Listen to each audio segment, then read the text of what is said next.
यही सर्वस्व है। और भक्ति के अंदर भाव की प्रधानता होती है। भाव बड़ा महत्वपूर्ण होता है साधना के अंदर, भक्ति के अंदर। पुराणों के अंदर एक बड़ी सुंदर सी कथा आती है। एक गुरुजी के दो शिष्य थे, दोनों आज्ञाकारी। गुरुजी ने कृष्ण नाम की दीक्षा प्रदान कर दी। गुरुजी ने कहा कि कृष्ण ही तुम्हारे आराध्य देव हैं, कि कहीं और भटकने की आवश्यकता नहीं है, कहीं और जाने की आवश्यकता नहीं है। कृष्ण नाम की दीक्षा ले ले। दोनों शिष्य कृष्ण नाम के मंत्र का जाप करते, स्तवन करते, प्रदक्षिणा करते। गुरुजी ने एक दिन दोनों को बैलगाड़ी देकर कहा कि जाओ, कल आश्रम के अंदर वार्षिक उत्सव है, भंडारे का सामान लेकर आइए, कल आश्रम के अंदर भंडारा होगा। दोनों शिष्य चले गए, पूरी बैलगाड़ी को खाद्य सामग्री से भर दिया। लौटकर आ रहे थे शहर से, बीच मार्ग में ही एक नाला पड़ता था, वहां बैलगाड़ी फंस गई।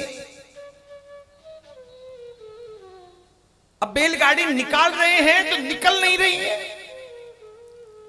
परेशान हो गए, 5 घंटे हो गए, बैलगाड़ी को निकालना चाहते हैं, निकल नहीं रही है। पसीने से तरबतर परेशान हो गई दोनों शिष्य।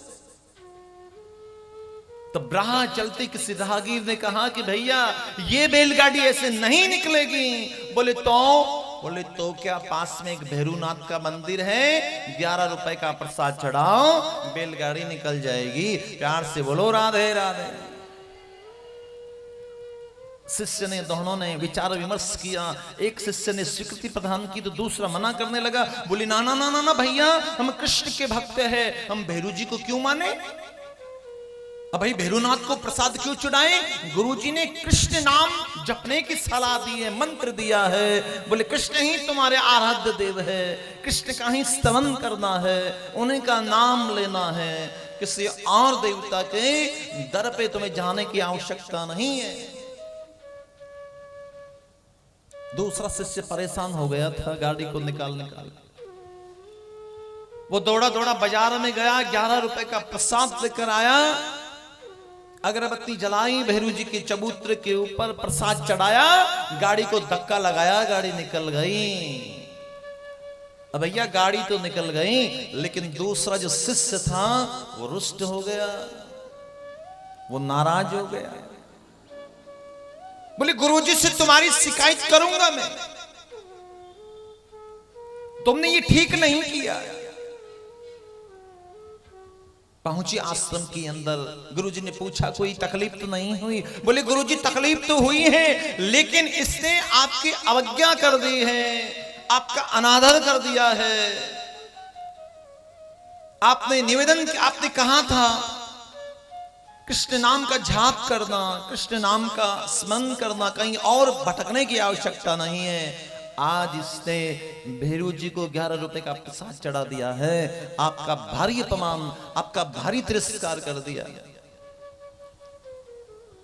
गुरु जी क्रोधित हो गए, शिष्य के पास गए और कहने लगे बता क्या यह सच है? बोले जी गुरु जी, मैंने आपकी अवज्ञा की है और 11 रुपए का प्रसाद भैरू जी को चढ़ाया है। बोले क्यों चढ़ाया है? तुझे मैंने कहा नहीं कृष्ण नाम की दीक्षा दी है, क्यों चढ़ाया है? वो शिष्य हाथ जोड़कर कहने लगा गुरुजी, जब 11 रुपए में भैरू जी काम कर रहे हैं तो कन्हैया को काहे तकलीफ दूं? प्यार से बोलो राधे राधे। हाँ, यदि भैरू जी से भी काम नहीं होता और भी छोटे मोटे जितने देवता हैं वो सब हाथ खड़े कर देते, तब अपना कन्हैया है। जो काम किसी से नहीं होता वो मेरे ठाकुर से होता है। प्यार से बोलो राधे राधे। ये भाव साम्राज्य की बात है, इसलिए भगवान सुखदेव कहते हैं इन ब्रजवासियों का भाव देखिए। ये कान्हा को सर्वस्व मान बैठे हैं, अपना मान बैठे हैं।